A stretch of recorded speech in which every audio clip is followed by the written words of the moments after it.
Hi friends, welcome back to my channel Testing Mini Bytes. I am your friend Amul Shaktivel, and in this video we will see how we will set up Selenoid in Docker. Right, we will see how we can do this step by step. Right, so it's a little complex to do the setup. If I didn't guide you because there is a little chaotic document available in their documentation.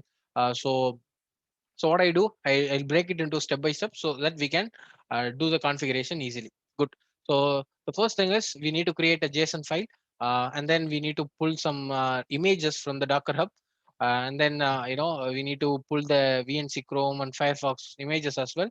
If you want to do the video recording, yes, you also need the video recorder as well.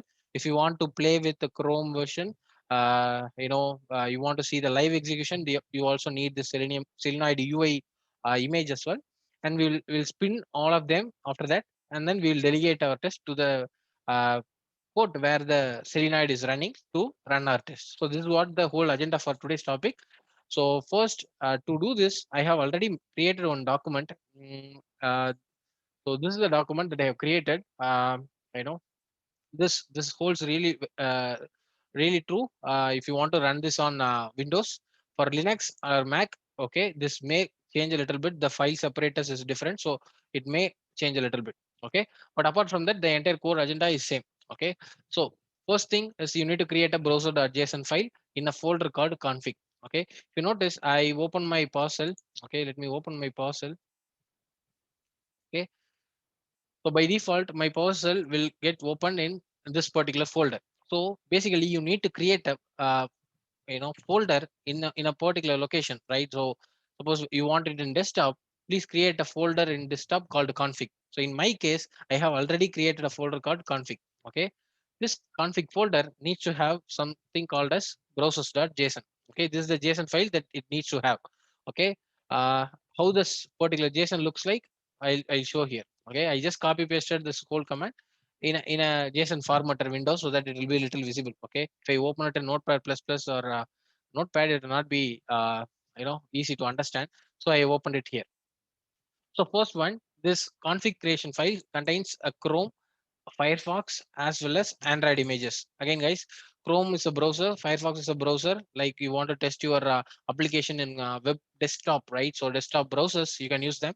And if you want to use Android as well, if you want to run your native application in Android, or you want to run your test your application in mobile Chrome, right? So Android Chrome browsers, then you also have the images available with them, right? So I haven't personally seen any quality Android devices images available in the Docker Hub.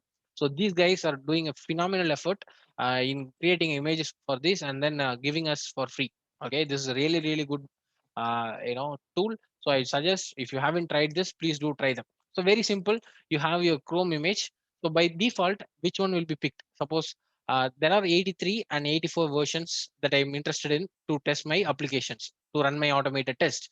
But if you are sending a request with any other versions, then the default versions that you mentioned here will be picked. That is the purpose of this default tag. But I also mentioning 83. If someone is passing me a test that that I want to run my test on 83, then I'll use this particular image to run my test. This internal configuration, we are least bothered about it. One thing that you need to notice is Chrome uses slash and your Firefox uses wd slash hub. Okay, guys. So this is very simple. In my case, I'm using 83.0 and 84.0. In your case, you can also use latest browsers as well. And then for Firefox, I'm using the default one of 77, and I also have 77, 78. Okay. And then I also have Android. I want to test it on Android version 8.1. This is the default one. And I also want to test it on 9.0. Again, I will not be covering this today, but we will see about the remaining things because you need a bare metal Linux machine to work with this particular thing. Okay, you need to have your nested virtualization enabled. So it is not possible for me in my Windows machine. So maybe if time permits, I will cover that later while preparing a series for APM. But for now, just imagine this is a JSON file. I'll send the document with you. Okay, document to you. I have actually attached that in a form of document. So what you need to do is just open this. Okay, just open this. You need to copy this and then store it in your particular location. So and then save it as browsers.json. Okay, so the name, please make sure that you have name as browsers.json. That's the first step. Next one. So if you go through the document, this is what we have done. Inside the folder, I have created a folder called config, and then the browsers.json. Whatever the JSON file that I have given here, it needs to go here. Okay. If you want a different versions, right? If you want to use a different versions, then you can go and search for Selenoid slash VNC underscore home underscore Chrome. So VNC, you use VNC images if you want to view the live execution of your automation test. If you are not interested in live execution, there is also images available like Selenoid slash Chrome. Okay, you also can take non-VNC images where you cannot see your live execution. But I would suggest please use VNC Chrome. It's very good. You can do a lot of things. Okay, I will explain you what are those later. So please use this, and then you can choose the tag. Okay, you go to this tag section, and then you can choose your own tag. In your case, in my case, I used 83 and 84. You can use 89, 88. This is really updating, right? So if you notice, the last push was made 24 days ago. So they are constantly improving and attaching the latest Chrome images as soon as it is published in the Chrome store. Good. This is very good. Basically, once you do this, okay, you can alter your JSON file. Then um, you can also go here and then start pulling the images. Okay, so you need to pull first. You need to pull this aerokube slash Selenoid. Okay, so this is the first image that you need to pull. So to a so aerokube. This is the base image. This is a very important image. You cannot skip this. Okay, this is the first important image. This is the first image that we need to pull. So just go here and then you can just type uh, docker pull and then copy this command. I suggest use a latest hyphen release tag. You can also use latest tag. There is not much difference. Okay, if you notice the latest push, everything is done like 1 day ago, 3 days ago. So they are doing constantly improving the whole packages, guys. So I suggest you can take a look at this if you haven't explored Selenite. Good. So copy this particular command and go to your particular console, and then you can run it. In my case, I have already pulled those images, so it will be already available in my uh, local machine, right? So I don't have to run this command. Okay, sometimes you know.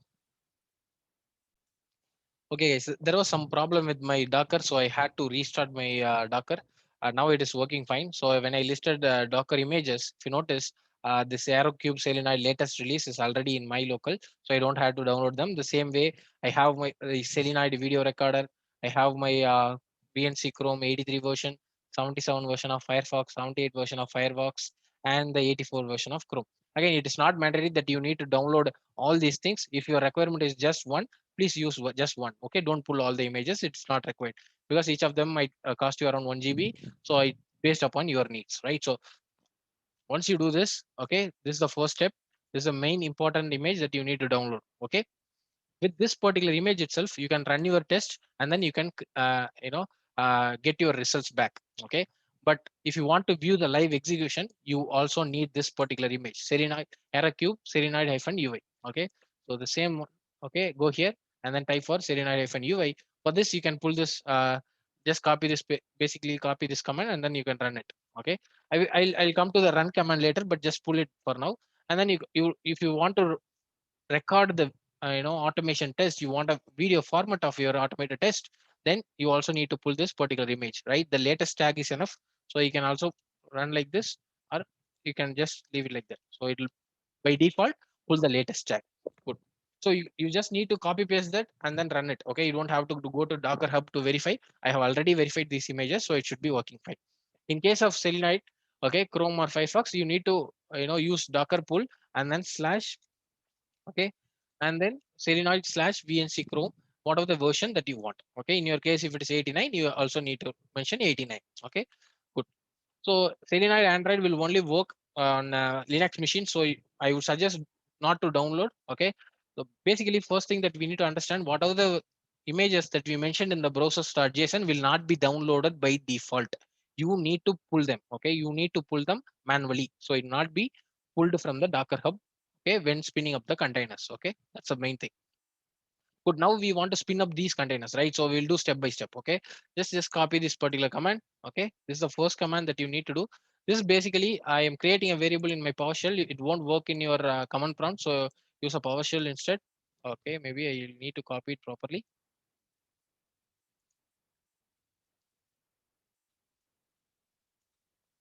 Okay. So now I have copied it. Just place this. Okay. Okay. I don't know why it's not working. Okay.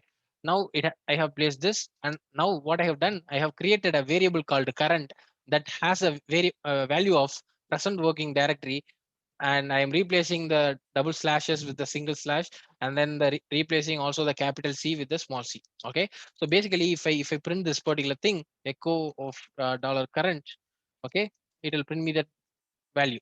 Okay. So basically, instead of using this everywhere, I'm just creating a variable and then using it. Okay. If you don't want to do this, you can also replace the dollar current with whatever the folder name that you have. Okay. So that's good. Now the first command that we're going to run is to spin up our uh, Selenoid container. This is a very important container that we need to start. Okay. So basically, I once you copy this, okay. Okay. So this is the command. I'll try to explain the command to my best, right? So it actually, I started this. So first thing, all the commands in Docker will start with the Docker, and I'm trying to spin up a container. So if you haven't done the pulling yourself, it will actually pull the images for you. So I'm trying to pull this aerokube Selenium latest release. If it is already pulled, it will be starting spinning up your container. So I want to run this container in the detached mode, so I don't want to see the logs. And I'm naming this container Selenoid so that it will be easy for me to manage it later.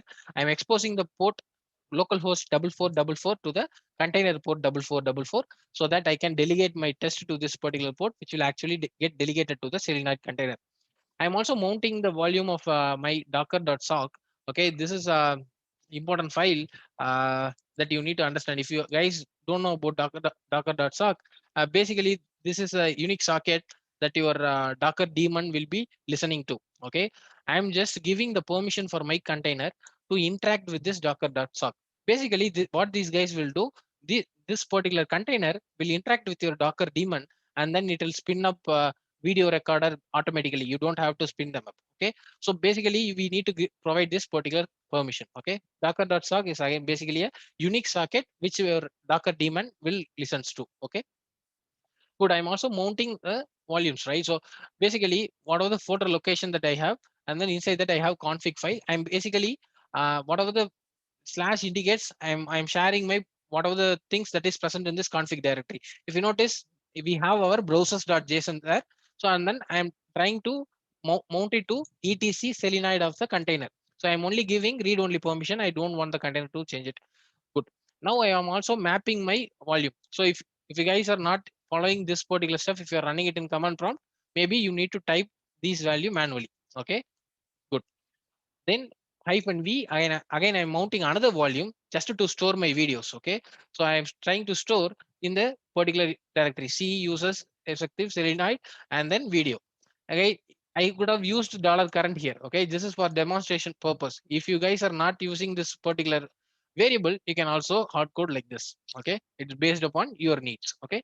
And then I'm trying to map it to Selenoid video because this is the folder by default. Selenoid container will store its video. What whatever the video is stored in the container, I want to see it in my local. That's why I'm doing this mapping. And then I'm also overriding a particular environment variable and then setting the path where my video needs to be stored. Okay, this is basically a command that you need to run. Okay, this is the image name and this is the tag. Okay, that's it, guys. So already we have our container up and running. So if you want to see the logs, okay, you can also see Docker logs and then Selenoid. Okay, so Selenoid is the name of the container. So I'm trying to see the logs. In the meantime, you also go to the website and then load this 4444 where my container is up and running. If you notice, you are running Selenoid 1.10.0. So we are running our Selenoid. We can now it is ready to accept the test and then perform it for us. Okay. I don't know why it is taking a lot of time, but in the meantime, while it is getting ready, what you can do, we can run our test. Okay. Basically, I don't need, and I don't want to see the execution now. I am just interested in running my test and then want to see the video. So maybe the video name that I want to generate is test3 underscore video.mp4. Good, guys. So once I run this particular uh, program, it's very simple programs. Okay. I have already explained this in the previous video. If you haven't watched that, please do watch that. So it's a very, very simple video. So very, very simple code. So guys, if you find my video a little slow, please change the playback settings to 1.5 or 2. Okay, basically we are setting I want to run this on Chrome, and then I'm also telling I don't want to view the live execution, so I'm passing false. I want the video, so I'm passing true. I'm also passing the video name. I'm just delegating all my test to this particular URL. That's it. So if you notice, I'm trying to print the title. It is printing me the title. Everything is working fine. Absolutely working fine. Once you're done, your test got passed. Even your test ng results got test ng results showing that. Okay. If it is still not loading, so maybe I'll open another PowerShell and then we'll try to work with that. So maybe it got stuck. It's okay. So what I can do uh, next, we can also use another one, right? So now I want to view the live execution. Okay. Previously we didn't use the live execution. Now I also want to view the live execution. Okay. Let me copy this and paste it. Just a minute, guys. Okay, so now I'm trying to copy paste this particular command. So what it will do, it will try to run a container. Okay, it will spin up a container. And then hyphen hyphen rm indicates if a container went to stopping mode, it will be automatically removed. If you stop the container, it will be automatically removed. You don't have to remove it manually. Hyphen D indicates I want to run the container in the detached mode. I don't want to see the logs. I'm naming the container as Selenoid UI. I'm trying to link it to the container that we already started. We have our Selenoid container that is up and running. I'm trying to link to that. And I'm exposing my port 8090 to the local host 8090 port to the container port 8080. Again, if your 8080 port is free, you can also map it to 8080. In my case, my Jenkins is running on 8080, so I am using 8090.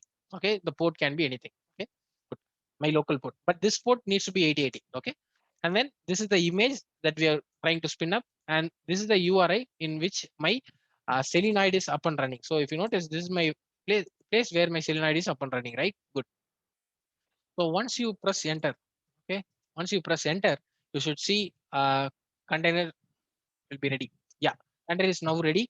Okay, if you go to 8090 port, which you have already exposed. Okay, so if you notice, this is the port that we want to do. See, so now we can see the live execution. Means we cannot, if you want to do work on it manually, right? You can also work on those Chrome or Firefox that you have manually as well. So if I notice, I have my Chrome 83.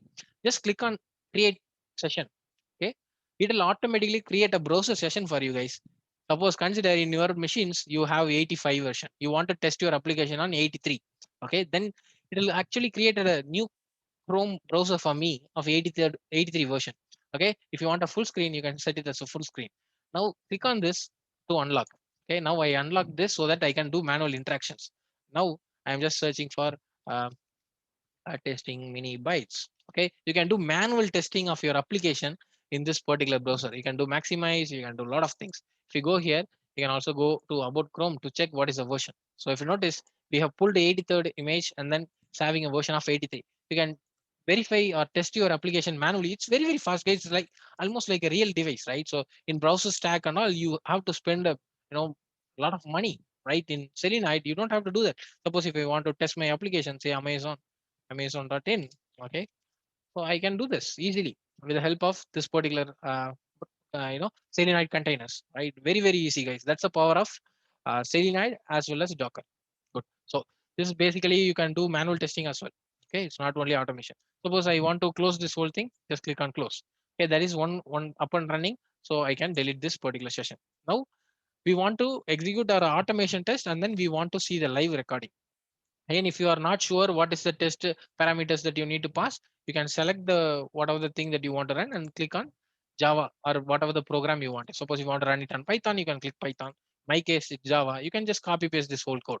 Okay, that's how simple it is. Okay, if you want video, you can just you know mark it as true. Now let's go and then enable both of them. So in the last case also, we have run our test and then video would have generated. We didn't see the video. If you notice, test 3.video is the one that we ran before. I missed it to show this video. Okay, so this is the video that it generated before, and now we'll also create a new video. Okay, no worries. So maybe I'll give a different name. Okay, so maybe I'll name it as diff name. Okay, so if you guys are not sure that this guy is showing the existing video, so I'm just giving us diff name. Okay, good. Now I also want to see the live execution. Good. And let me try to run the test now. Run as test ng test. And then if you go to the UI, you'll see a container that is opening. Okay, just wait for some time, just reload it. It will show you a container that is not. The good thing about Selenoid is it will create a container, new container for all your tests. But in case of normal Selenium grid, it'll have the same container. It will run on the same container. Okay, so that's it, guys. You are seeing your live execution. Let's see whether the video is now ready. Yes, the video is also ready. Okay, this is as cool as this. Okay, very simple, right? So just two commands, just with the two containers, you are doing more magic. So if I run docker ps, okay, it will have only two containers. Okay, with the help of just two containers, you are doing all this magic. Okay, that's it, guys. So video recording and all, it will call the video recorder. It will spin up the video recorder image automatically. Okay, this particular container will do that. Okay, you don't have to worry about it, and then you don't have to spin it up manually. But you need to have that in your local machines. So I have given detailed commands here, guys. Okay, you can go through this, and then if you have any doubts, you can also reach out to me. And then one more thing, Selenium by default allows 5 parallel sessions. Okay, if I go to the Chrome now, and then if I go to the UI, it will clearly mention, it will clearly shows you can run 5. Okay, if you send more requests, it will be in the queue. Once the test is getting completed, it will be picked up. Good. Okay, you can also view the videos from here as well. Okay, see all the videos are listed here. If you have 100 tests, you can just come here and then do this. And then you also have a filter based upon your name. You can filter them. Okay, it's as simple as that. They have really good, cool features, guys. Okay, please go and explore. And what else we have? So if you want to increase the limit, okay, so basically you can pass a new parameter hyphen limit 10. Okay, so basically you can do this. Okay, I have also attached a sample test script. If you are interested, if you are lazy to type them manually, you can also get it from here. Okay. This is a basic simple script that will run your test on Chrome as well as 83, Chrome and 84. Okay. That's it, guys. And what else we have? So yes, that's all. Okay. We have seen about the view live previews. We know how to access the videos. Again, it's not only you can access the videos here, you can also access it from your particular folders, right? So we have Selenoid folders. So I have a folder called Selenoid, which I mounted to see the videos. So if you notice, all the 4 videos are here. Okay, good. So this is also another place where you can see them. If you don't want them, you can delete them manually, or you can send some, I know, pull request to delete them, right? So this is also you can do. Good, guys. I have also provided other links that may be useful for you guys. If you are happy with whatever you are seeing here, okay, please do subscribe to the channel, guys. Okay, there are a lot of efforts that I put in to create all these videos. Please do subscribe. It will be really helpful for me. Okay, and then share it with your friends. Okay, it may be helpful for them as well. Okay, I'll all see you in another video where we will link the Selenoid with our Selenium framework. We have already integrated with the Selenium grid, but we will also integrate with our Selenoid. Okay, I'll leave this particular. I'll just create a Google document, and I'll give the link in the description. You can fetch this particular document in the description in this particular video. Again, guys, if you have any doubts, please feel to reach out to me. Thank you all. I will see you in another great video. Tata. Bye bye.